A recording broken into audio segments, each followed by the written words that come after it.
Nalini Banerjee, and I've been practicing immigration law for more than 20 years, mainly business immigration. And today I will talk about a subject that's near and dear to me. It's the H1B RFEs for specialty occupation. Let's just first discuss what H1B is in terms of specialty occupation. H1B has to be a job that cannot be done by anyone except a bachelor's degree holder, or its equivalent. And mostly it's been used by computer people, computer science, Silicon Valley, and also most of them are from Indian national. India has a very large population of educated people, and everybody wants to come to the United States. So what is required for an H1B? For an H1B job, the minimum requirement has to be that this job cannot be performed by anybody who has a bachelor's degree or its equivalent. What does equivalent mean? Equivalent means that the CIS interprets 3 years of experience as 1 year of education. So, for instance, if somebody had an associate degree for 2 years in computer science and has 3 plus 3, so it'll be 6 years of experience, or if they just have high school and got into computers and just does computers for 12 years, that would be equivalent. Now, computers is a very nebulous subject. I know because my son never took a computer course, never had actual experience, i.e. he does not work in the computer field. He is a radiologist, and he has always done programming from like 6th, 7th grade, and so he does great programming, but he does his own little programs for own little things, own little research, and unfortunately, though, he would not qualify for H1B visa. Neither would, let's say, Bill Gates, Tim Cook, neither of those people would qualify. And the problem is that they do not have the education for necessary for an H1B visa.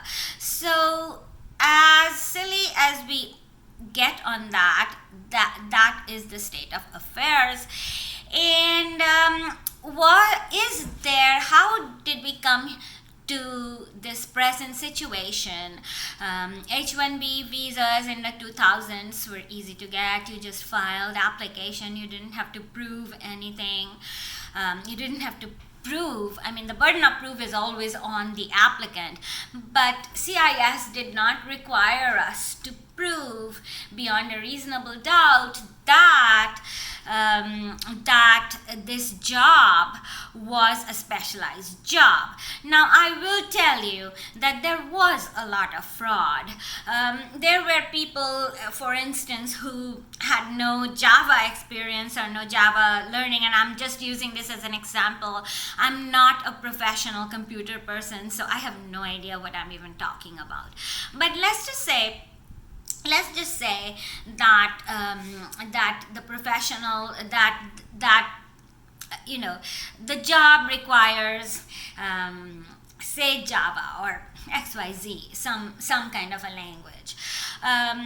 So usually these H1B visas, and from India, they would be mostly from Andhra Pradesh, and so somebody would find their neighbors and whatever, and that person may not have had the education for Java, and they would learn on the job. Let me give you a scenario. So let's just say that the way the computer model works also is that industry wants a certain project done, and it's only short term. It's a project, say 1 or 2 years, maximum 3 years or so, and then this person moves on to another job, like that job is finished. And so say big industry, let's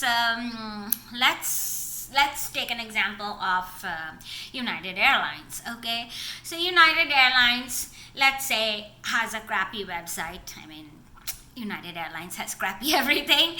So United Airlines has I say a very crappy website, and they want to revamp that website. They want to do something else. They want whatever. So they do not want to get somebody on their payroll as their employee for a period of a year, year and a half, 3 years even. They do not want to have that hassle. So what they do is they contract out with what are called vendors, and then sometimes the vendors will contract out with a sub vendor to get the person working at United over.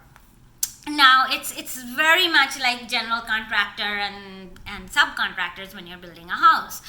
So what happens is then the CIS really realized that there was a lot of fraud, and I'm not going to say there wasn't any fraud. There was. So CIS realized that the fraud there was fraud, and so that fraud they wanted to stop the fraud, of course. So then what they did was they during the Obama administration, they put this thing called control. Control is a common law employer-employee requirement, and what they say is that the employer has to control the employee, and in this case, since the employer is, let's say, sub vendor, it goes through another vendor, and then the employee is working at United. So is the employer, who is, say, C, who is sub vendor, can they control the job done at United Airlines offices? And the problem with that approach is that for computer jobs, a lot of the things can be done by on the web. I mean, there are officers who do not even have, there are employees who really don't even have to go into work every day. The work can be done literally everywhere. As an attorney, I will tell you, I have everything online, and I can do my work from anywhere. Even meeting clients, I can do it on Skype. So I actually, the business model for common law employer-employee has changed, and somehow the Obama administration failed to look at that, and they wanted control. And so what we used to do is get control letters from United saying they do not control this guy, and then the vendor says, hey, we don't, and then the actual employer said, yeah, we control him. The problem is that that's actually acceptable, because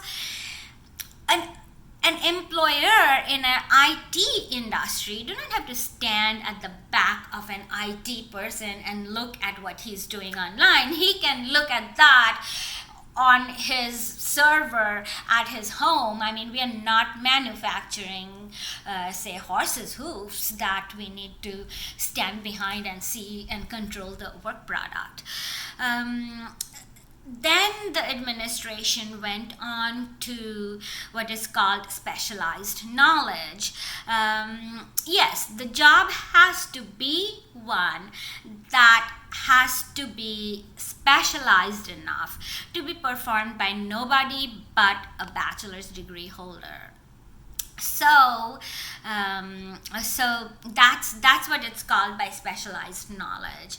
Now, the CIS began, what we used to do is give detailed job descriptions, and the CIS began denying those by saying, no, it's not specialized knowledge.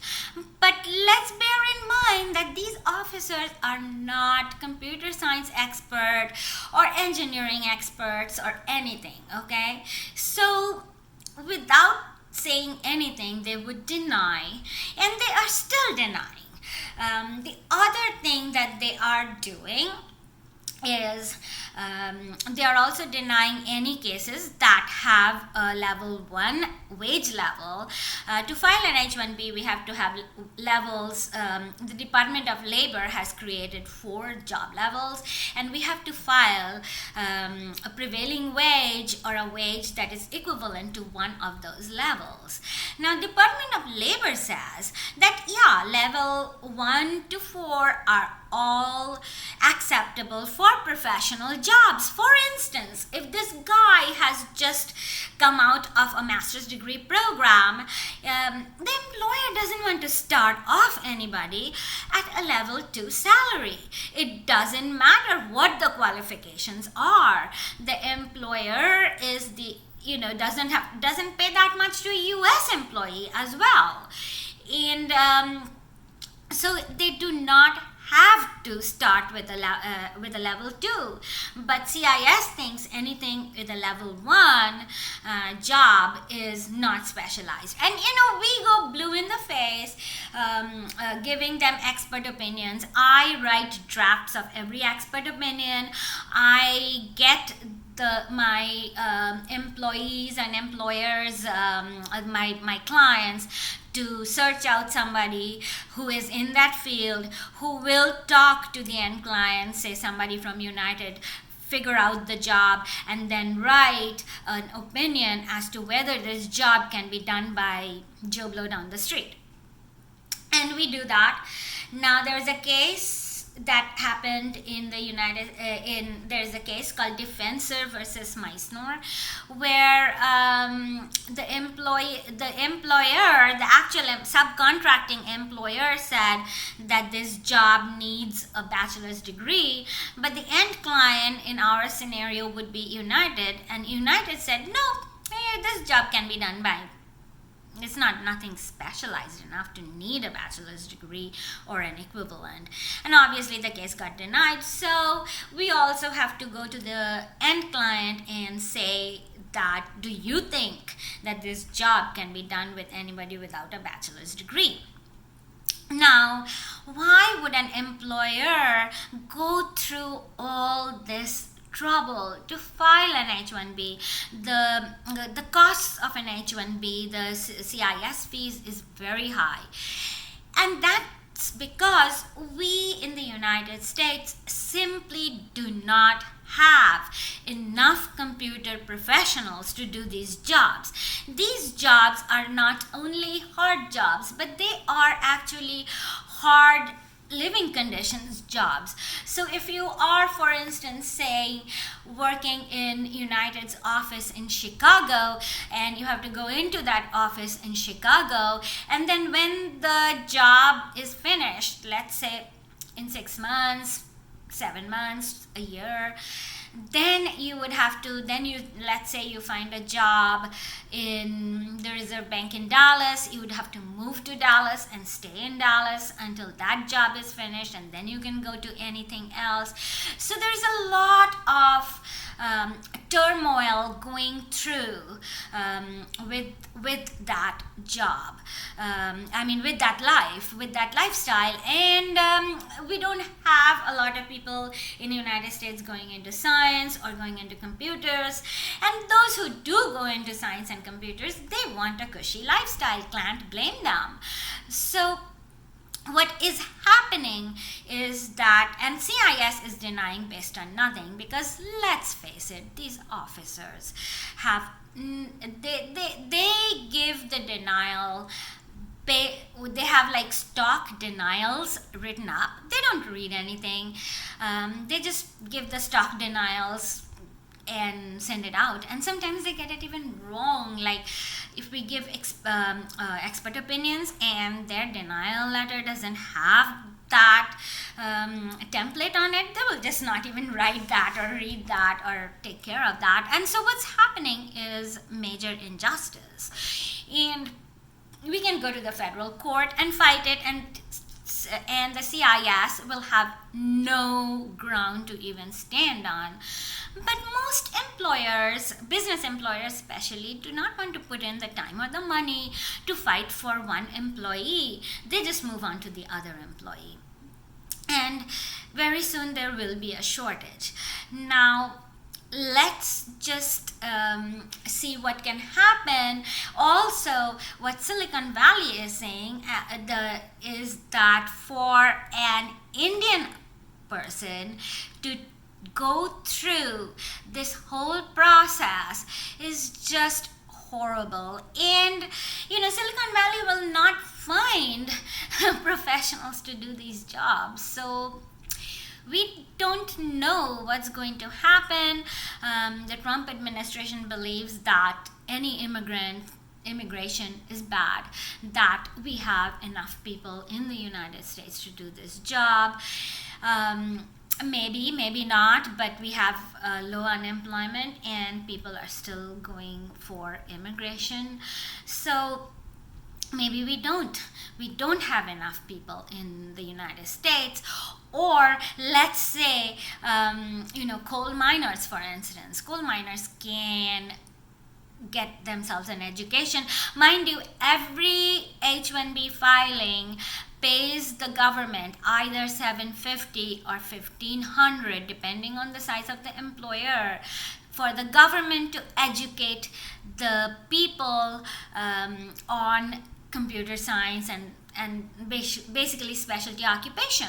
Now the government could take that money, let's even say $750, $1,500 per person.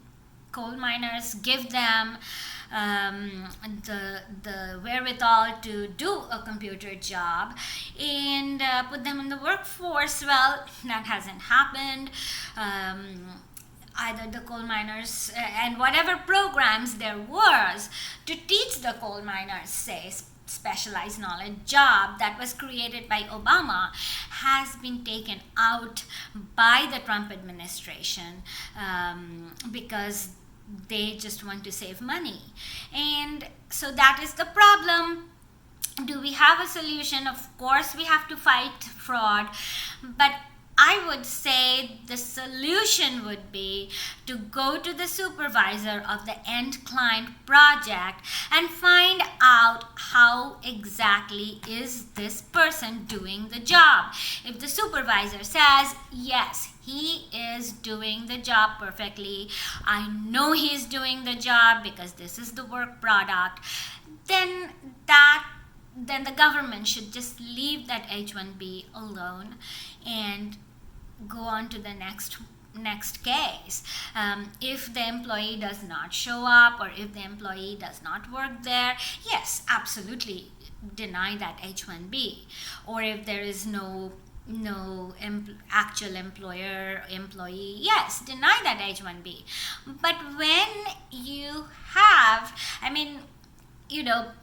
the adjudication should be based on whether the employee is actually working in the end client, and the adjudicating officers can just call up, go through through the time and ask, do you have the job? Is this job something that requires a bachelor's degree? It's a complex job. And if the manager says yes, then that should be the end of the story. That way we can have due process for everyone. Thank you.